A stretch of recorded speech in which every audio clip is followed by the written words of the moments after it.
Hello dear students. आज हम नया चैप्टर स्टार्ट करने वाले हैं। This is the last chapter of your syllabus under section B, that is synthetic polymers. तो आपके पास सिंथेटिक पॉलीमर्स क्या होते हैं उनके बारे में हमें स्टडी करना है। तो सबसे पहले हम बात कर लेते हैं कि पॉलीमर्स होते क्या हैं। So polymers are the very large molecule having very high molecular masses and which are composed of further many small repeating unit, जो आपके पास क्या होते हैं एक रेगुलर वे में क्या होते हैं ज्वाइंट होते हैं। सो यहाँ पर polymers, poly means many and mer means parts. So what are these? These are the very large molecules with very high molecular weight or mass, which are composed of many small repeating units joined together in a regular way.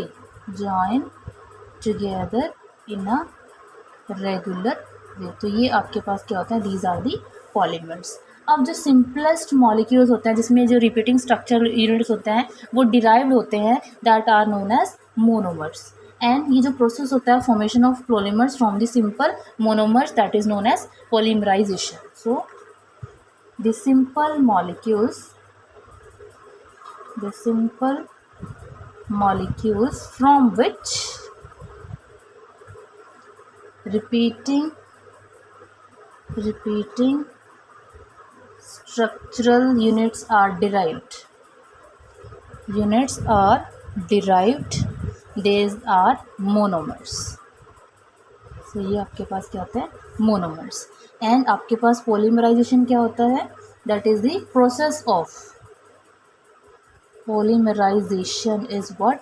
It is the process of formation of polymer from monomers. जो कि आपके पास simpler starting molecules होते हैं उसको हम बोलते हैं polymerisation. जैसे यहाँ पर जो एग्जांपल है, सबसे इजी जो एग्जांपल है दैट इज़ पॉलीथीन, जिसके अंदर जो आपके पास स्टार्टिंग यूनिट है वो आपके पास क्या हो सकता है, इथीन मॉलिक्यूल होता है. और ये आपके पास क्या है, स्ट्रक्चर होता है पॉलीथीन का. एंड यहाँ पर क्या है, ये तो आपके पास रिजल्टिंग आफ्टर पॉलीमराइजेशन बना है. एंड जो मोनोमर है that is ethylene, that is CH2 double bond CH2. So उसके बाद क्या है, ये तो थे आपके पास कि मोनोमर्स इसके साथ प्रेजेंट होता है. दूसरा इसके अंदर क्या है, जो पॉलीमर्स होता है they will have two kinds of groups at the and. जैसे आपके पास जो पॉलीथीन है उसके केस में एक एंड पे CH3 CH2 ग्रुप प्रेजेंट हो सकता है एंड दूसरी साइड पे क्या प्रेजेंट हो सकता है, CH डबल बॉन्ड CH2. अब आपके पास क्या है, जो नेचर होता है एंडिंग ग्रुप का वो किस में डिपेंड करता है कि आपने यहाँ पर मेथड ऑफ प्रिपरेशन जो पॉलीमर में यूज़ किया वो उसके अंदर कौन से क्या है ग्रुप प्रेजेंट होते हैं. अब यहाँ पर हम बात करते हैं दैट इज़ होमोपॉलीमर्स. तो होमोपॉलीमर्स क्या होता है, एक पॉलीमर जिसके जो किससे ऑब्टेन होता है, only from one type of monomeric unit. So it's a polymer which is obtained from only one type of monomers molecules. जैसे एग्जाम्पल्स का जाता है पॉलीथीन, इसके अंदर क्या है एक ही टाइप के मोनोमर यूनिट प्रेजेंट होते हैं. नेक्स्ट आता है कोपॉलीमर. सो कोपॉलीमर क्या होता है, these are the polymer which are made from 2 or more type of monomer molecules. So a polymer made from 2 or more type of monomer molecules, that is known as copolymer. जैसे इसमें example आता है nylon 6,6, जिसमें आपके पास क्या different क्या होता है पॉलीमर. लाइक इसमें आपके पास जो प्रेजेंट होता है वो होता है adipic acid plus hexamethylene diamine. तो ये डिफरेंट इसके अंदर मोनोमर यूनिट क्या होते हैं प्रेजेंट. नेक्स्ट हमने जो स्टडी करनी है that is the properties of the polymer. So properties of polymer में क्या है कि जो पॉलीमर्स होती है उनकी जो प्रॉपर्टीज़ है वो डिपेंड किसके ऊपर करेंगी कि आपके पास जो पॉलीमर है उसके अंदर टाइप क्या प्रेजेंट है मोनोमर्स की, और दूसरा और किसके ऊपर डिपेंड करेगी, मॉलिक्यूलर मास कितना है उस पर्टिकुलर पॉलीमर के अंदर। अब ये आपके पास क्या होते हैं, पॉलीमर्स के अंदर क्या होता है, टेलर मेड प्रॉपर्टीज़ होती हैं, इसलिए आपके पास कुछ ऐसी पॉलीमरिक प्रोडक्ट्स होते हैं जो टफ होते हैं एंड वो क्या होता है, फ्लेक्सिबल होते हैं, फ्लेक्सिबल भी होते हैं एंड रेजिस्टेंट होते हैं the most chemical reagent, resistant to most chemical reagent. दूसरा ये आपके पास क्या होता है, कुछ आपके पास ऐसे पॉलीमर्स होते हैं जिनके पास क्या होता है, they have a waxy feel, and कुछ आपके पास क्या होता है, these are insoluble in most of the solvent. Again ये डिपेंड कर रहा है कि मोनोमर यूनिट क्या प्रेजेंट है और उनका मास कितना है। दूसरा आपके पास क्या होता है, कुछ आपके पास ऐसे पॉलीमर्स होते हैं जिनके पास क्या होते हैं, थर्मल एंड इलेक्ट्रिकल प्रॉपर्टीज़ भी होती हैं, इलेक्ट्रिकल प्रॉपर्टीज़। एंड दूसरा क्या आपके पास, लार्ज पार्ट ऑफ जो मॉडर्न केमिस्ट्री इंडस्ट्री का है वो किसके साथ डील करता है, जिसमें हम डिस्कवर करते हैं नए और क्या करते हैं, प्रोडक्शन करते हैं नए नए पॉलीमरिक मटेरियल्स की। दूसरा आपके पास सिंथेटिक पॉलीमर्स के साथ साथ कुछ आपके पास क्या होता है, नेचुरल पॉलीमर्स भी प्रेजेंट होते हैं, जैसे उन एग्जाम्पल्स में आपके पास आ जाता है। तो ये तो आपके पास वो वाले पॉलीमर्स हैं जो कौन से हैं, जो टेलर मेड है, दैट इज़ जो सिंथेटिक पॉलीमर्स हैं उनकी प्रॉपर्टीज़ हैं। एंड कुछ आपके पास क्या होता है, नेचुरल पॉलीमर्स भी अवेलेबल्स होते हैं, जैसे नेचुरल पॉलीमर्स में जो एग्जांपल आता है वो आता है प्रोटीन्स का, सेलुलोज एंड स्टार्च। कुछ आपके पास क्या होते हैं, सेमी सिंथेटिक पॉलीमर भी होते हैं, सेमी सिंथेटिक पॉलीमर जो क्या होते हैं, these are prepared by the chemical modification of the natural polymers. और इसमें जो आपके पास एग्जांपल होता है that is rayon, gun cotton and vulcanised rubber, vulcanised rubber. So अब इस चैप्टर में हमें जो बेसिकली स्टडी करना है वो हमने स्टडी करना है about the synthetic polymers. Next हमारे पास क्या है, we have to differentiate the term polymer and macromolecules अब जो टर्म, ये जो वर्ड लिखे हैं यहाँ पर पॉलीमर्स और मैक्रोमोलिक्यूल्स, इनको ऑफनली क्या करते हैं, इंटरचेंजेबली यूज़ करते हैं, लेकिन इनके अंदर क्या होता है, एक डिफरेंस होता है। जो पॉलीमर होते हैं these are consist of very large number of repeating monomeric units,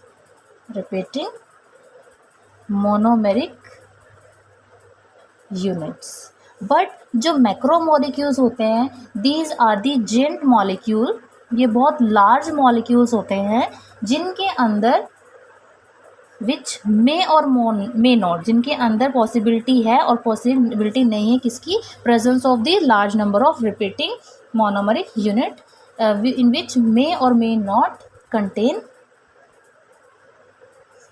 repeating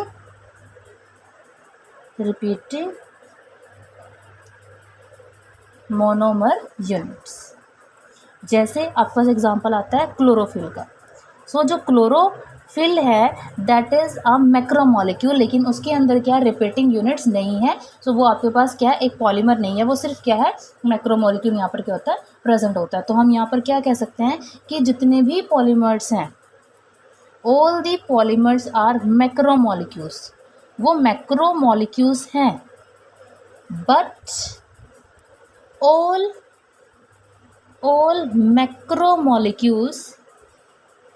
macromolecules are not polymers, वो polymers नहीं है। तो ये आपके पास क्या, एक बेसिक डिफरेंस हो जाता है in polymer and macromolecules. Next हमें जो पढ़ना है that is preparations of synthetic polymer. How can we prepare synthetic polymer. So इसके अंदर जो दो इसेंशियल रिक्वायरमेंट है, सबसे पहले रिक्वायरमेंट क्या है, रिक्वायरमेंट्स, तो उसके अंदर क्या है कि आपके पास जो मोनोमरिक यूनिट होते हैं they are of highest purity. See the monomers should be of highest purity, उसके अंदर इम्प्योरिटी नहीं प्रेजेंट होनी चाहिए, प्योर आपके पास मोनोमरिक यूनिट होने चाहिए। सेकेंड आपके पास क्या है, जो रिएक्शन कंडीशन है उनको हमें केयरफुली क्या करना पड़ता है, control. So reaction conditions should be carefully control.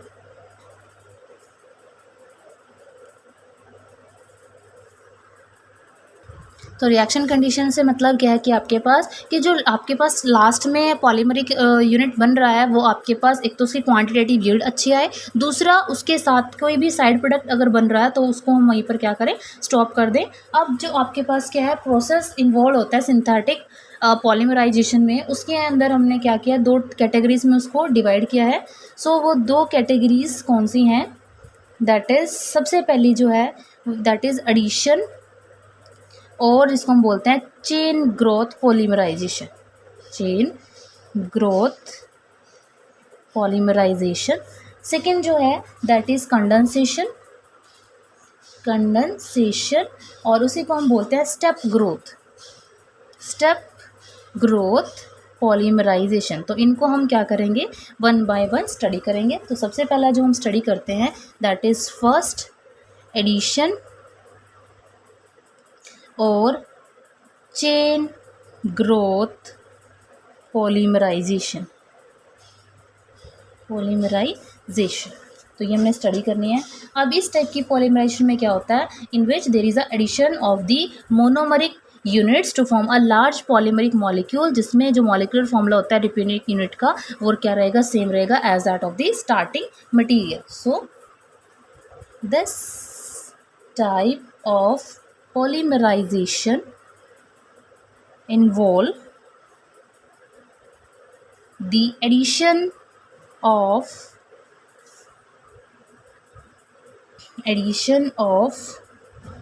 monomeric molecules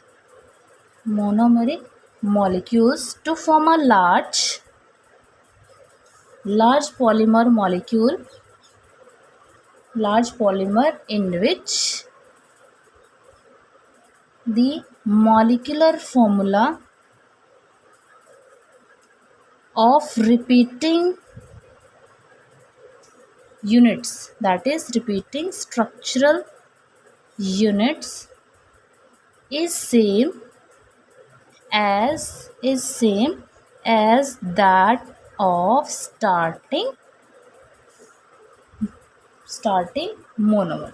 तो ये इसमें आपके पास ध्यान देने वाली चीज़ है कि स्टार्टिंग मोनोमरिक यूनिट के साथ वो रिपीटिंग स्ट्रक्चर क्या होना चाहिए, सेम होना चाहिए। अब ये जो एडिशन या चेन ग्रोथ पॉलीमराइजेशन होती है, it takes place between the carbon carbon double bond, and जो रिएक्शन होते हैं that is started by a initiator, इसमें होता है जो कार्बन कार्बन डबल बॉन्ड के अराउंड क्या होता है, ऐड होता है to form a reactive intermediate, and वो जो इंटरमीडिएट बनेगा वो सेकेंड मॉलिक्यूल के जो मोनोमर होता है उसके साथ क्या करता है, ऐड होता है, देन सेकेंड वाला थर्ड के साथ, एंड इस टाइप से क्या है पॉलीमराइजेशन यहाँ पर कंटिन्यू होती रहती है। अब यहाँ पर क्या है, इस में जो पॉलीमर आपके पास चेन, जो पॉलीमरिक चेन है वो क्या कर रही है, वो सक्सेसिव उसमें एडिशन हो रही है मोनोमरिक यूनिट की, और उसके अंदर क्या हो रही है, ग्रोथ हो रही है। तो इसी से आपके पास ये क्या है, कंप्लीट जो प्रोसेस होता है उसको हम क्या बोलते हैं, that is vinyl polymerization. So it is the vinyl polymerization. तो एग्जाम में ये इस नाम से भी आ सकता है।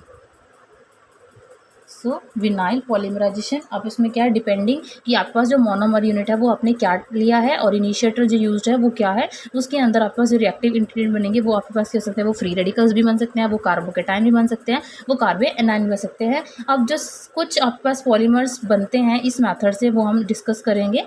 तो सबसे पहले जो हमने डिस्कस एग्जाम्पल जैसे हम इसके अंदर बात कर लेते हैं, तो हमारे पास क्या होता है, पॉलीथाइलिन, पॉलीथाइलिन हो सकता है, पॉलीप्रोपाइलिन, पॉलीप्रोपाइलिन हो गया, पॉलीविनाइल क्लोराइड, पॉलीविनाइल क्लोराइड हो गया, या आपके पास पॉली एक्राइलोनाइट्रेल, एक्राइलोनाइट्राइल, या हमारे पास क्या होता है, आपके पास इस टाइप के क्या है, नंबर ऑफ जो पॉलीमर्स होते हैं वो आपके पास किस टाइप में आता है, दैट इज एडिशन और चेन ग्रोथ पॉलीमराइजेशन। अब इसके अंदर जो हम बात करते हैं वो हम बात कर रहे हैं सबसे पहले that is free radical vinyl polymerization, क्योंकि अभी मैंने आपको बताया कि जो रिएक्टिव इंटरमीडिएट बनते हैं वो कार्बोकेटाइन भी हो सकता है, कार्बोएनाइन भी हो सकता है और फ्री रेडिकल भी हो सकते हैं। तो इस स्टेप में आपके पास क्या है, चेन रिएक्शंस होती है और जिसके अंदर जो कैटलिस्ट यूज़ होता है वो आपके पास इसलिए यूज़ होगा ताकि आपके पास फ्री रेडिकल्स यहाँ पर जनरेट हो जाएं। और जो कैटलिस्ट यहाँ पर यूज़ होता है बेसिकली दे आर वो ऑर्गेनिक या फिर इनऑर्गेनिक पेरोक्साइड्स होते हैं या पेरोक्सिड एसिड्स होते हैं, उनके क्या होते हैं पेरोक्सी एसिड्स के सॉल्ट होते हैं। जैसे यहाँ पर हमारे पास प्रेजेंट होता है बेंजोइल पेरोक्साइड, ठीक है। तो यहाँ पर जो कैटलिस्ट इन्वॉल्व होगा, कैटलिस्ट क्या होगा, that are the organic and inorganic peroxides and salts of per acid, salt of per acid। जैसे हमारे पास हो गया benzoyl peroxide and tertiary butyl peroxide and हमारे पास क्या हो गया, that is AIBN। This what is this is known as it is known as isobutyl nitrile। सो मोनोमरिक यूनिट में हम अब स्टडी करेंगे किस टाइप से आपके पास यहाँ पर ये पॉलीमराइजेशन रिएक्शन होती है। तो अब हम डिस्कस करेंगे इसका मैकेनिज्म। अब सबसे पहले आपके पास जो स्टेप होता है that is the chain initiation step. Chain initiation step में क्या होता है, आपके पास जो कैटलिस्ट हम यहाँ पर यूज़ करेंगे वो क्या बनेगा, फ्री रेडिकल बनाएगा और वही फ्री रेडिकल क्या करेगा, फर्दर ऐड होता है to one of the monomeric unit. तो सबसे पहले इसमें आपके पास क्योंकि जैसे हमने यहाँ पर यूज़ किया benzoyl peroxide having formula C6CH5 C double bond O C double bond O C6H5, this is benzoyl peroxide.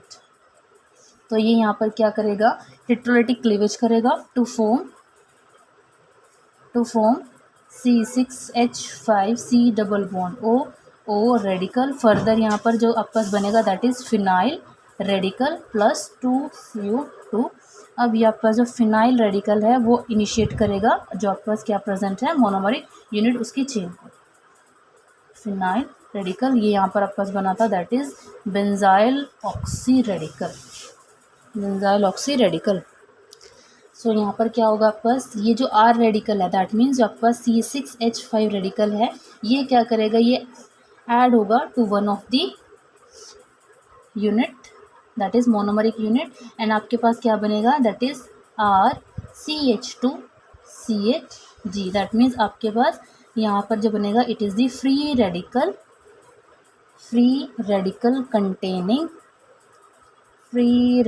Containing monomer unit. तो ये यहाँ पर क्या बनता है आपके पास फर्स्ट स्टेप में। सेकेंड आपके पास जो आता है that is chain propagating step,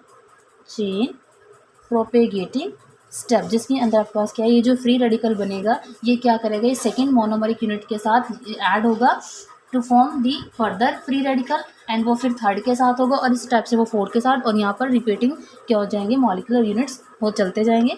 so we have RCH2CH radical containing G, so it will again add to the second molecule of the monomer to form RCH2CHG again radical। next ये add करेगा next molecule of the monomer unit to form RCH2CHG CH2CHG and then आपके पास क्या करेगा, इसी type से क्या होगी, एडिशन ऑफ मैनी मोर